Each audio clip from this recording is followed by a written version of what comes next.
Muy buenas noches, qué gusto de saludarles. Qué precioso es llegar con vida, con salud a la mitad de la semana, ¿no es cierto? Qué bueno que Dios nos ha dado esta oportunidad de a la mitad de la semana escoger esta hora para encontrarnos con Él. Miren lo que dice un autor famoso: la iglesia debe verse a sí misma como el espacio al que Dios trae constantemente a las personas con quienes Él tiene una relación de compromiso y exclusividad. Y el apóstol Pablo dice: no se inquieten por nada, en toda ocasión más bien, con oración y ruego, presenten sus peticiones a Dios y denle gracias. Así que hemos venido en esta noche a eso, a agradecer a Dios y a presentar nuestras peticiones. Quiero invitarles para que cierren sus ojos y pidamos la bendición de Dios por este programa. Cariñoso y amante Dios, santificado sea tu nombre. Te damos gracias porque nos permites llegar a la mitad de la semana. Gracias también, oh Dios, por la oportunidad que nos das de estar en tu casa de oración. Hemos venido a decirte, oh Dios, que te amamos de todo corazón, que aceptes nuestras peticiones, que aceptes nuestras plegarias, que aceptes cada uno de nuestros cantos. Y permite, nuestro Dios, que tu Santo Espíritu esté con nosotros en esta noche, en este programa. Bendice a los que están lejos a través de los medios, bendice a los que estamos aquí en la iglesia y permite que el amor de Cristo Jesús reine en nuestros corazones. Te lo suplicamos en los méritos de Jesús. Amén.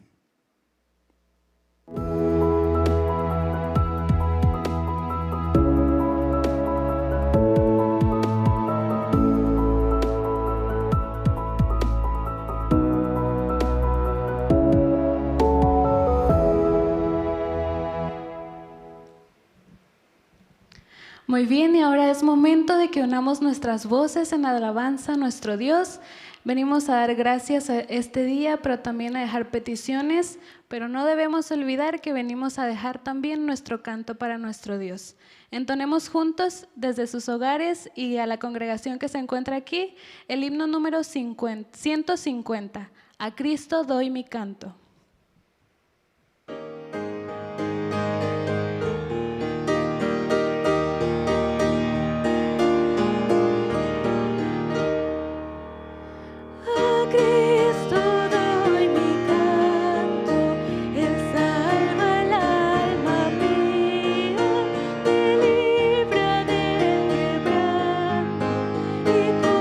Amor me guía, ensalza.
continuar, entonemos el himno número 374, Dulce Comunión.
Mandragora es una planta de largas hojas ovaladas de color verde oscuro que parecen crecer directamente de la raíz primaria y se extienden en círculos cerca de la tierra.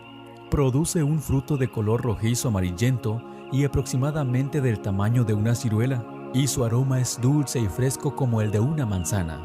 Esta planta crece en el valle del Jordán, al lado de los afluentes de este río, en los campos de Moab, de Galaad y en Galilea. Debido a que la raíz primaria de la mandrágora se parece a las extremidades inferiores del hombre, han surgido numerosas creencias supersticiosas. En tiempos antiguos, el fruto de la mandrágora se usaba en medicina como narcótico y antiespasmódico. En algunos lugares del Oriente Medio, también se le consideraba y todavía se le considera un fruto afrodisíaco capaz de aumentar la fecundidad humana o de ayudar a la concepción.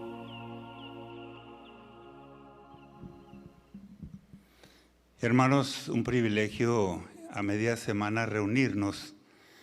Cuánta razón tenía el salmista David cuando expresó en el Salmo 134, qué bueno es y qué bendición tan grande para los que se reúnen por las noches en la casa de oración.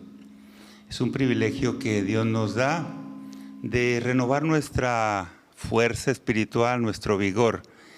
Yo a veces lo tomo, queridos hermanos aquí presentes y los que nos siguen a distancia, a veces lo ejemplifico, trato de entenderlo, como que el miércoles tomamos un tanque nuevo de oxígeno para revitalizarnos, para continuar las actividades de la semana y por la gracia de Dios pues estar listos y llegar en buena forma para la adoración el día sábado, el día de reposo. Hoy tocó hablar o escuchar un poquito acerca de esta raíz, como lo es la mandrágora. No encontré mucho en la Biblia y de hecho no hay muchos versículos que pues que nos ubiquen y algunas lecciones pues importantes. Pero lo que sí me parece que es bueno recordar que en esa disputa que tenían las esposas de Jacob por la procreación de los hijos y todo lo que significó en aquel momento para ellas y para esa familia, pues las mandrágoras, como se nos ha indicado en esta breve cápsula, se le ha considerado siempre con esas propiedades afrodisíacas.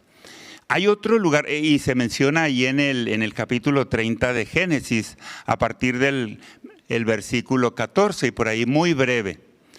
Y la segunda mención que la Biblia hace de estas mandrágoras es en el libro del Cantar de los Cantares, en el capítulo 7 y el versículo 13. Acerca de las mandrágoras, cuando se describe el amor, pues el amor familiar, diríamos el amor romántico ahí entre Salomón, sí, el rey Salomón y la Sulamita, pues también se menciona ahí el asunto de las mandrágoras. No habría mucho que decir a lo que ya se nos ha presentado. Por lo tanto, yo quisiera invitarles a abrir la palabra de Dios a otro texto en el que también encontramos lecciones muy valiosas, y yo espero que esta tarde, esta reunión, podamos ser realmente bendecidos y alcanzados por el poder del Señor. A mí me gustan mucho ¿cómo les diría? Las curiosidades de la Biblia, por decirlo de una manera. Siempre he sido un lector muy asiduo de la palabra de Dios. Me encanta. Desde muy pequeño pues fuimos enseñados en nuestro hogar, al lado de mis padres, de mis hermanos mayores y en ese tiempo de mi hermanita menor, a leer mucho y aprender todo lo más que pudiéramos de la palabra de Dios. Hacíamos competencias ahí en la familia. Alguien daba la pregunta, buscar capítulos, buscar personajes, buscar historias, y entonces pues así nos íbamos relacionando con la palabra de Dios, y eso nunca se me ha quitado. Me gustan mucho ese tipo de estudio, de lectura, y constantemente estoy tratando de refrescar pues lo que en alguna ocasión hemos aprendido. Pero otra de las curiosidades es que en la Biblia se mencionan alrededor, un poquito más, a lo mejor poquito menos, de 2,900 nombres de personas. ¿Cuántos nombres hay en la Biblia? ¿Usted quiere contarlos? Bueno, si le parece, pero otros lo han hecho, y a mí me parece una cosa bonita, ¿verdad? Saber que casi 3,000 nombres diferentes hay en la palabra de Dios, de principio a fin. La Biblia está compuesta por 31,163 versículos, las versiones que nosotros utilizamos. Cuente usted, y le vamos a dar mucho crédito a estos dos personajes de la Edad Media, por allá los siglos XIII más o menos, cuando Stephen Langton y Roberto Etienne dividieron la Biblia con una diferencia de unos 100, 150 años el uno del otro, pero el primero que lo hizo fue dividirla en capítulos para que nosotros podamos estudiarla de una mejor manera. Y luego ya después que estaba en capítulos, vino Roberto Etienne y entonces él dividió la Biblia en versículos. A veces cuando leemos algunos de los pasajes decimos, oye, como que este versículo pertenece todavía al capítulo anterior. Pasa, usted lee algunos de los capítulos y si es también cuidadoso o si es curioso o curiosa usted, pues va a decir, oye, así. Porque bueno, algún errorcito debía haber, alguna cosa, pero lo que ellos hicieron pues fue monumental. La Biblia tiene también aproximadamente 1,200, concretamente 1,189 capítulos.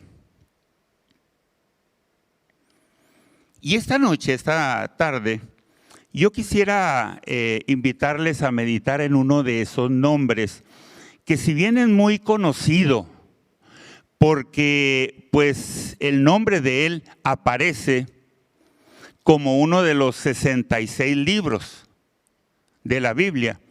Pero también es cierto que muchas veces no le prestamos pues un cuidado, diríamos, un poquito más especial, más personal a este nombre.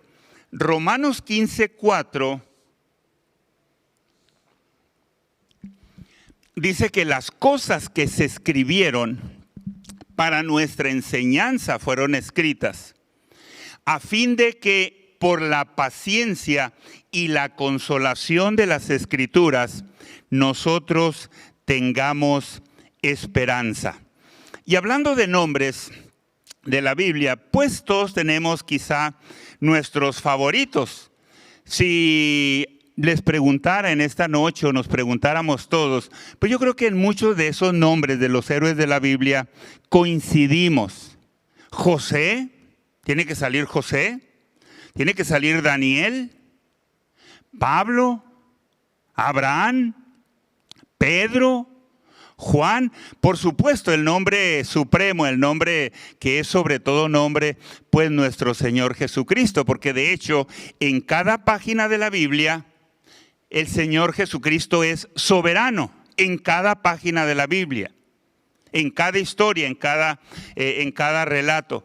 Mujeres igual, Ruth, Esther, María, Eva, y el nombre que a mí más me gusta, no sé por qué, por ejemplo, es el nombre que significa oveja. Raquel, ¿seguro? Precioso nombre, Raquel. Este nombre al que nos quisiéramos referir es el nombre Tito. Tito.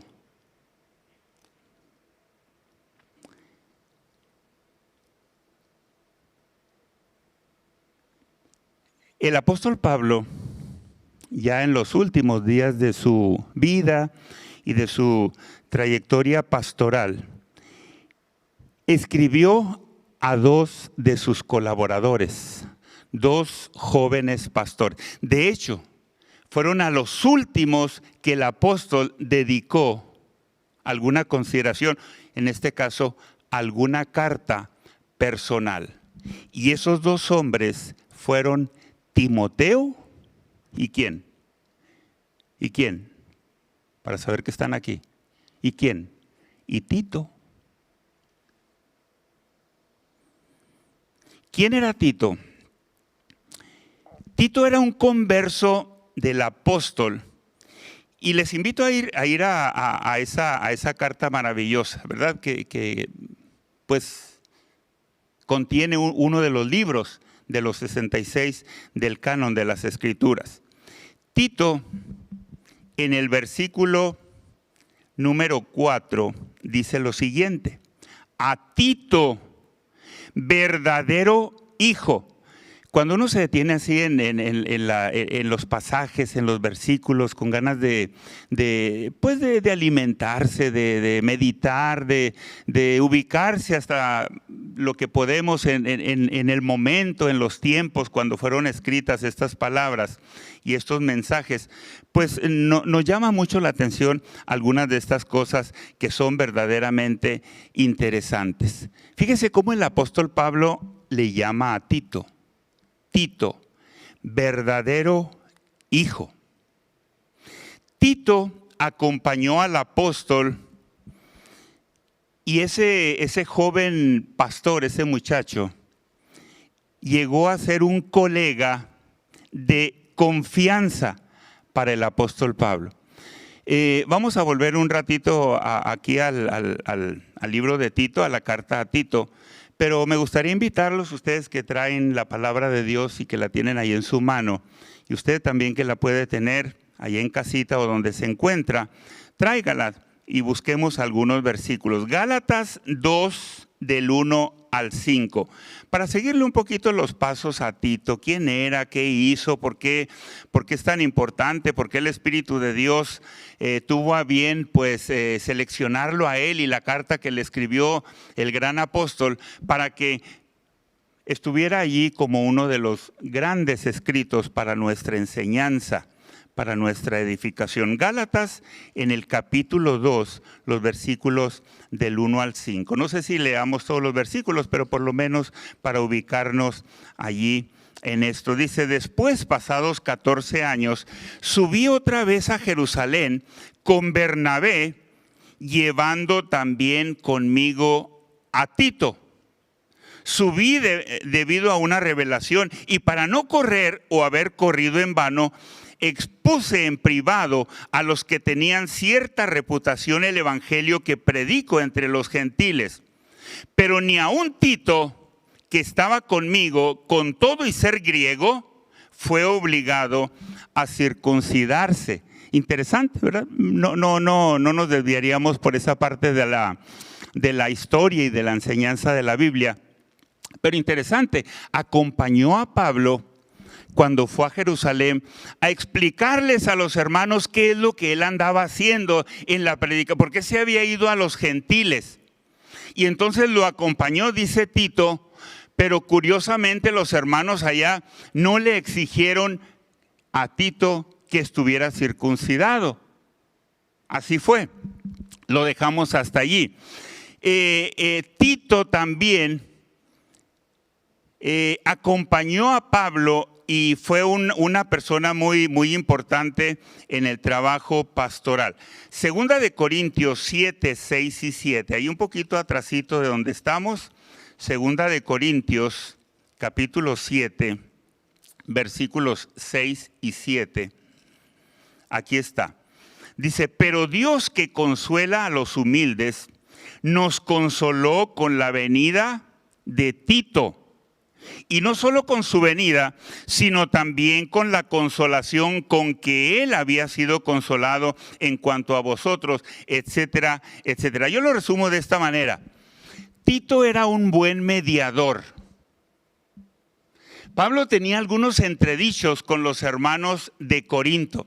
La iglesia de Corinto era una iglesia, me van a disculpar los hermanos allá, pero era una iglesia difícil, una iglesia brava. Y le reclamaron a Pablo algunas cosas. Tú nos dices que vas a venir y luego sales con cualquier pretexto y no vienes. Esa situación de alguna manera la tomó el apóstol para escribir uno de los versículos maravillosos y desviar la atención de los hermanos de Corinto, desviarla a Cristo.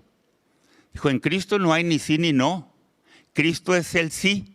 Y cuando Cristo dice sí, es porque sí. Y él desarrolló interesante a partir de esa situación complicada en el trato con la iglesia de Corinto. Pero aquí, hermanos, el hecho es que Tito era un excelente mediador. Y lo que aquí escuchamos, lo que venimos a estudiar, es para aprenderlo, para aplicarlo, para pedirle al Señor que nos ayude, para que eso que está escrito y que leímos en Romanos 15:4 se aplique a nosotros. Las cosas que se escribieron para nuestra enseñanza se escribieron. En 2 de Corintios, ahí mismo el capítulo 8 y el versículo 23, mire qué dice. En cuanto a Tito, es mi compañero y colaborador para con vosotros. Y en cuanto a nuestros hermanos, son mensajeros de las iglesias y gloria de Cristo. Tito entregó esa segunda carta. Alguna vez, y nuestros queridos pastores, predicadores, en algunas ocasiones, nos han hablado pues de las implicaciones de la iglesia de Corinto, cómo era la situación, cómo la relación pues con el apóstol estaba pues un poquito tensa en algún momento, y el apóstol tuvo que enviarles esta segunda carta para aclarar algunas cosas con ellos. Es muy interesante. Y yo lo leo, leo la Biblia y más o menos voy pensando en eso. Ay, qué bonito les habló, les escribió, les dijo el apóstol para limar algunas de esas asperezas. Pero Tito era de ese tipo de personas, que era un mediador, era un conciliador. Y Pablo podía decirle, Tito, mira, lleva la carta allá, diles a los hermanos así y así, a lo mejor te puedan decir o te puedan tratar. Y no te preocupes, Pablo, yo le voy a pedir al Señor, al Espíritu Santo que me ayude para que esa situación pues se aclare. No te preocupes. Y Tito era de esa manera pues un excelente cristiano. Ahí en los versículos 16 al 24, igual ahí de 2 de Corintios 8, dice, doy gracias a Dios que puso en el corazón de Tito la misma preocupación por vosotros. Pues a la verdad recibió la exhortación, pero estando también muy solícito por su propia voluntad, partió para ir a vosotros. Y enviamos juntamente con él al hermano cuya alabanza en el Evangelio se oye por todas las iglesias, etcétera, etcétera. Tito ayudó a organizar y a administrar la colecta para los santos o para los hermanos de Jerusalén. ¿Se acuerdan que el apóstol Pablo pues promovió una ofrenda para las viudas, para los hermanos necesitados allá en Jerusalén? Y Tito fue una persona muy importante en ese proyecto, pues ideado y seguido al pie de la letra por el apóstol San Pablo. Hay una cosa, sin embargo, que es raro, así plugo al Señor y así está. El nombre de Tito no aparece en el libro de Hechos de los Apóstoles. ¿Por qué? Dígame usted por qué. No aparece. Y siendo que, como hemos mencionado, leído aquí algunos versículos así, pues Tito era una persona muy, muy útil pues para la proclamación del Evangelio. Pero por alguna razón, hermanos, en el registro que hace el médico Lucas de todos los viajes, de todas las situaciones importantes en la predicación del Evangelio y en el trabajo pastoral de aquella época, Tito no aparece en el registro de Hechos de los Apóstoles. Vamos directamente, hermanos, en unos segundos, muy breves momentos, a mirar propiamente algunos versículos, algunas propiedades o particularidades de la carta a Tito. Dice el versículo 5, por ejemplo,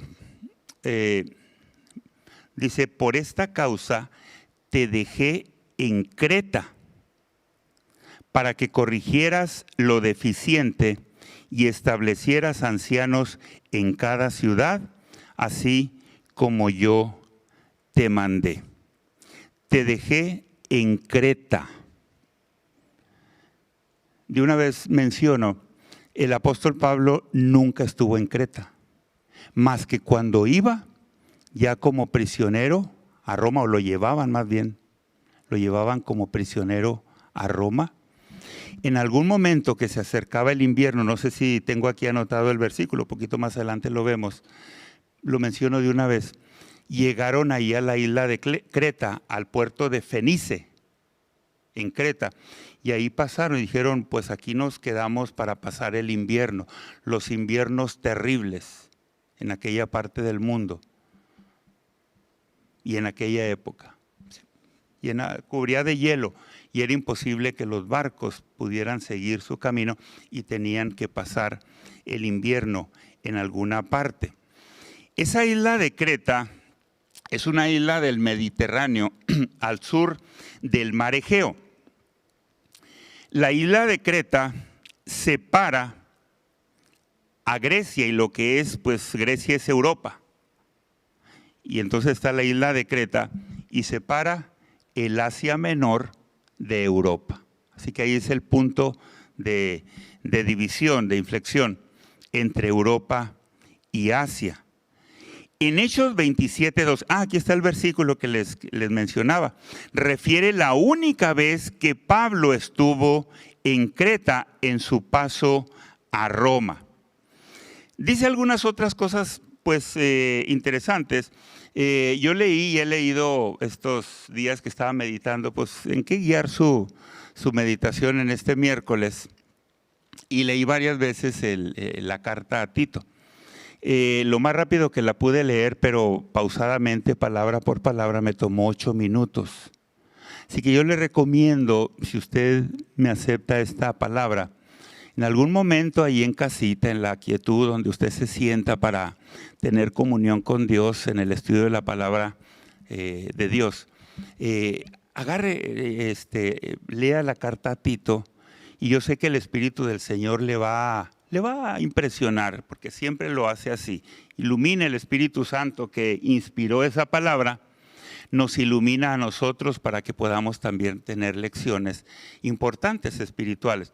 A lo mejor le va a tomar 10 minutos o a lo mejor usted lo va a poder hacer en 7 o 6 minutos la lectura, pero lo que sí le aseguro es que va a ser muy provechoso. Dice el versículo 12 del capítulo 1 ahí de Tito: uno de ellos, su propio profeta, dijo: los cretenses, o sea, los de Creta, son siempre mentirosos, malas bestias, glotones, ociosos. Eso lo agarró el apóstol Pablo de algunos escritos de uno de los personajes, de los escritores famosos ahí de contemporáneos, por ahí de esa época, de Epiménides. Había escrito en el siglo IV antes de Cristo acerca de los cretenses, y resulta que no había cambiado mucho la reputación de ese tipo de gente, y a ese medio, a ese ambiente, pues el apóstol envía a su fiel colaborador para estar con ellos. A mí me gustaría mucho, y mi plan original, lo modifiqué ahora por asunto del tiempo, pero mi plan original era pues invertir esos 8 minutos para leer la carta de Tito, a Tito. No lo vamos a hacer ahora, se los vamos a dejar de tarea. Pero me gustan algunas cosas, algunas frases muy interesantes. Por ejemplo, en el versículo 2 del capítulo 1 dice: la esperanza de la vida eterna, vida eterna. El apóstol San Juan, después de que se escribió esta carta, más o menos allá cerca del año 100 de la era cristiana. Aquí la carta a Tito es más o menos en el año 65. La escribió el apóstol estando en Nicópolis, dice el capítulo 3 y el versículo 12. El apóstol estaba en Nicópolis, ahí escribió la carta a Tito, se la envió por el año 65. Pero lo que resalto aquí es esa palabra maravillosa que se la tomó muy en serio en la enseñanza de nuestro Señor Jesucristo. El Señor Jesús dijo varias veces: yo he venido para que tengan vida y para que la tengan en abundancia.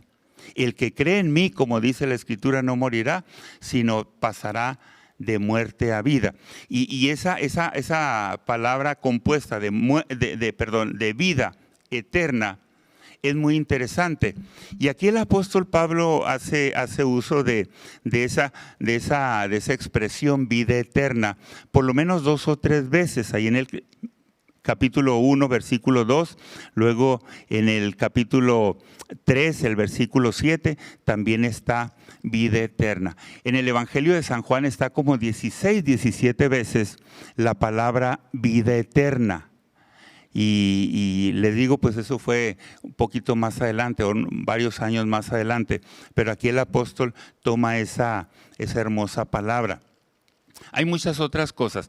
¿Cuál es el mensaje, mis hermanos, para nosotros contenido en la carta a Tito?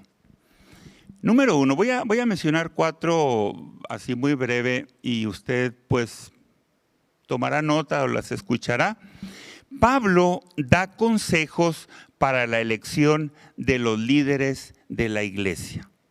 En esta carta, una de las cosas fundamentales es la instrucción que Pablo le da a Tito para escoger a los dirigentes, a los líderes de la iglesia allá en la isla de Creta. en medio de esa situación, de cómo vivían ellos, lo que se decía, la mala reputación que tenían, el Señor utilizó a Tito para que él fuera a hacer un trabajo pastoral de primerísima calidad. Así que no tendríamos, como no tenemos tiempo para otras cosas en la reflexión, en el estudio, en la meditación de esta palabra de Dios, esta palabra escrita, pero sí, mis hermanos, por lo menos el interés que Pablo tenía para que el evangelio se propagara en esa región del mundo. Número 2, otro de los asuntos claves de este contenido de Tito es enseñar,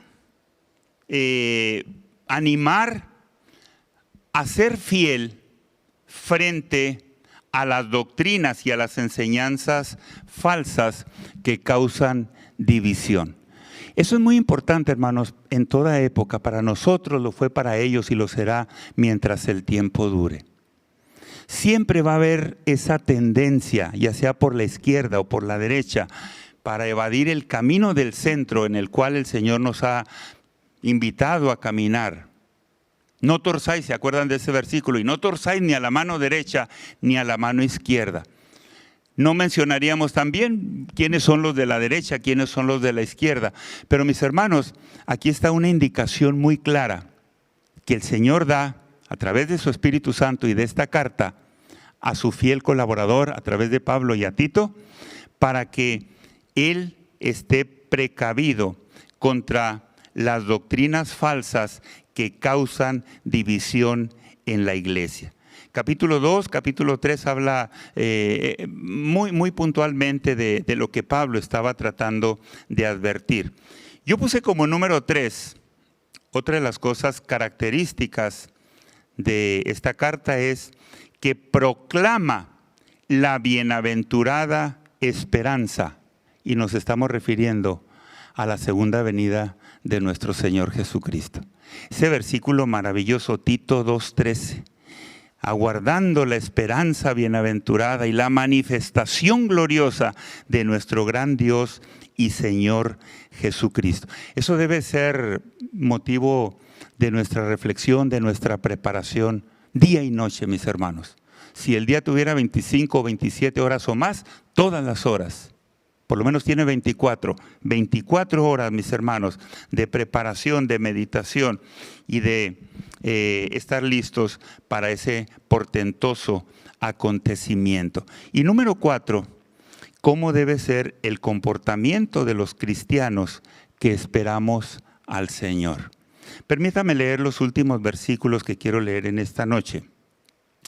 Y son los versículos del capítulo 3 y los versículos 4 al 7, capaz de que hasta el 8. Mire cómo lo expresa precioso la palabra de Dios. Pero cuando se manifestó la bondad de Dios, nuestro Salvador, y su amor para con la humanidad, nos salvó, no por obras de justicia que nosotros hubiéramos hecho, sino por su misericordia, por el lavamiento de la regeneración y por la renovación en el Espíritu Santo. Imagínense, está escribiendo Pablo a un joven pastor, un joven colaborador, y está tocando estos asuntos profundos con una maestría maravillosa, solamente salida de la pluma, de la mente y del corazón del santo apóstol.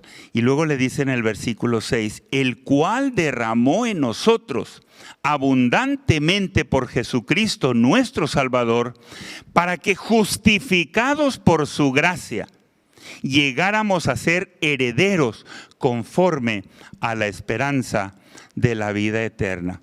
El asunto de la justificación por la fe para el apóstol Pablo fue un tema maravilloso. Usted lea Hechos de los Apóstoles también. La carta a los Romanos, y maravilloso el capítulo 5, justificados pues por la fe, tenemos paz para con Dios por medio de nuestro Señor Jesucristo, que nos da acceso a la presencia, etcétera. La justificación por la fe. Mis hermanos, visualicemos, yo les invito en esta noche a que, pues en la medida, Dios nos habla a todos. Dios le habla a usted, Dios me habla a mí sin lugar a dudas y podemos abrir nuestra mente, nuestro corazón.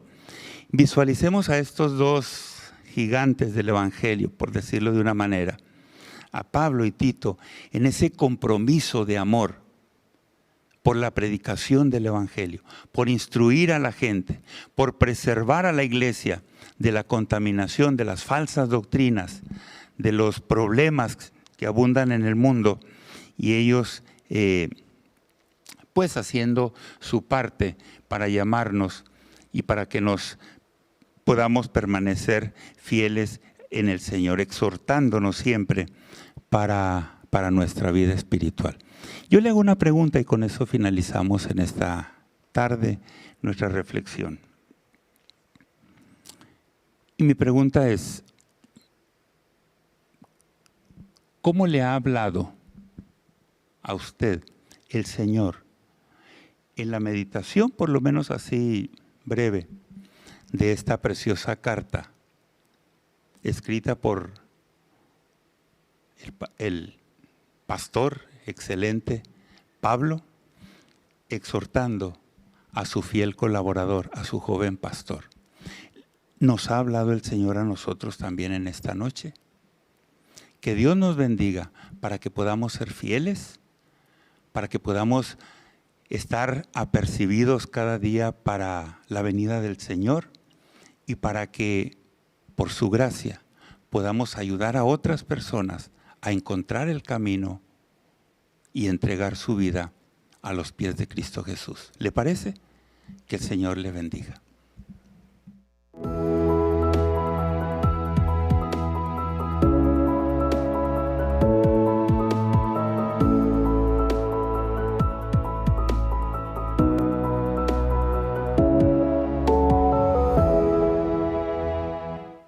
Con este hermoso mensaje entonemos las estrofas del himno número 441 y digámosle a nuestro Dios: Jesús, te necesito.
Ha llegado el momento de comunicarnos con Dios a través de la oración. Quisiera saber cuántos aquí de los presentes tienen algún agradecimiento o petición. Amén. Siempre tenemos algo para agradecer a Dios, sobre todo la vida misma ya es un motivo de agradecimiento, pero Dios también conoce cada una de nuestras peticiones. En esta ocasión, para la oración, lo que vamos a hacer es que yo voy a empezar con una oración. Después dejaré un tiempo para que cada uno dentro de su corazón pueda externarle a Dios sus agradecimientos y sus peticiones. Y finalmente, pues terminaré con la oración. Vamos a orar. Alabado seas, Padre, porque estás con nosotros hoy y siempre. Muchas gracias te damos, Señor, por la oportunidad de la vida que nos das el día de hoy, cuando muchos ya no continuaron en la vida de esta tierra, Señor. De igual forma te damos gracias por la oportunidad que nos das de estar tanto aquí en la iglesia como de seguir la transmisión a través de los medios de comunicación y tener este momento de conectarnos contigo. Señor, tú sabes que cada uno de los que están siguiendo esta transmisión tienen un agradecimiento, una petición en su corazón, y en este momento queremos ponerla en tus manos.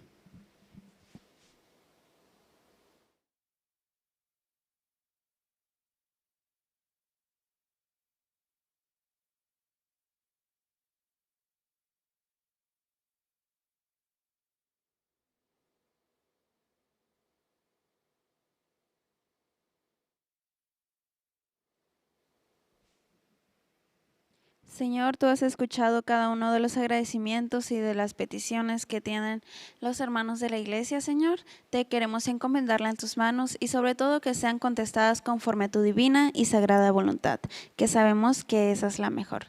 Todo esto te lo agradecemos y te lo pedimos en el nombre de Cristo Jesús. Amén.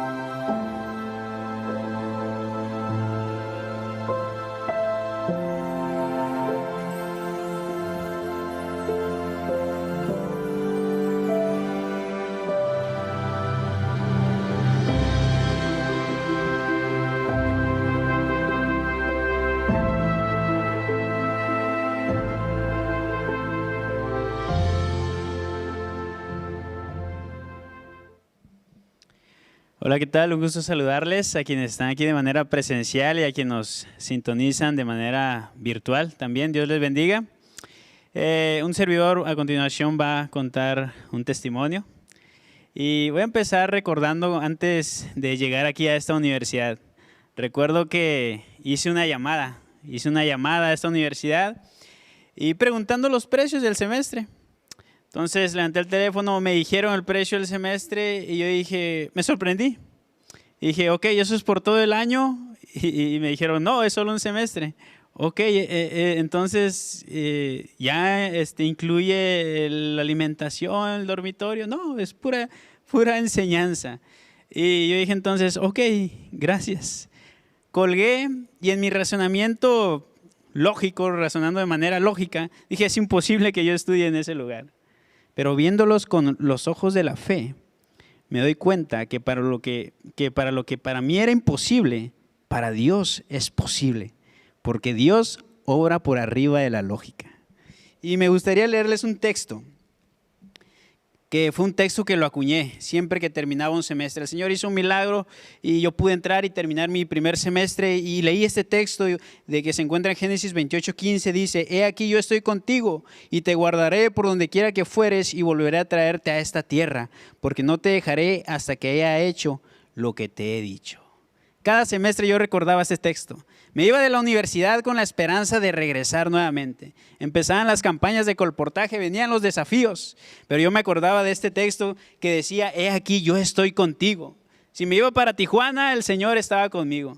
Si me iba para Chiapas, el Señor estaba conmigo y me traería de regreso nuevamente. Hoy en día un servidor ha visto la mano de Dios y Él ha abierto camino para mi desarrollo académico y pastoral. Y hoy estoy estudiando el cuarto y último año de la carrera. He visto cómo Dios ha obrado. Hoy hay desafíos también, pero he visto cómo Dios ha obrado en el pasado y sé que Él lo seguirá haciendo. Y un día sé que estaré enfrente de su iglesia y con la ayuda de Él dirigiéndola hasta que Cristo venga.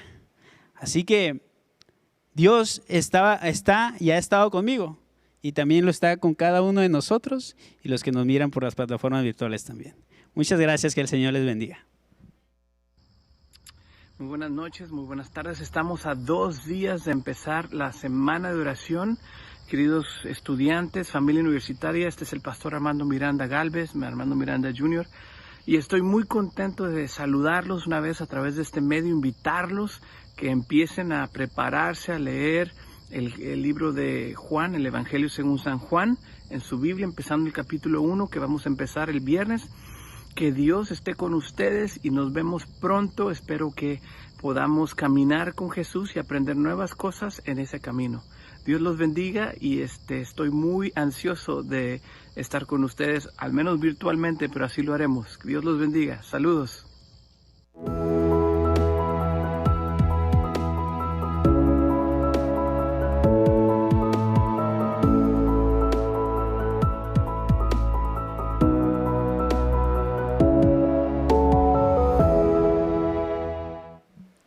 Bien, para ir finalizando este culto, entonemos el himno número 447, solo la primera estrofa.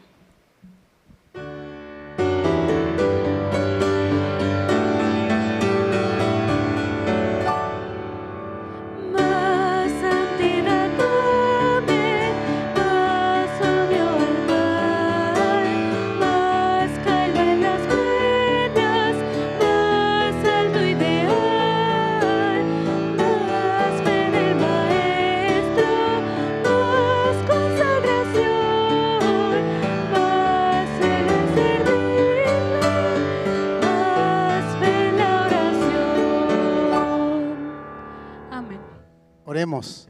Cariñoso y buen Dios, te damos muchas gracias por tu palabra y por el privilegio que nos has dado de adorarte. Gracias porque somos tu especial tesoro y permite nuestro Dios que como especial tesoro en este mundo testifiquemos de tu amor. Ve con cada uno de nosotros el resto de la semana y bendícenos por favor. Te lo agradecemos en los méritos y en el amor de Jesús. Amén. Es así que terminamos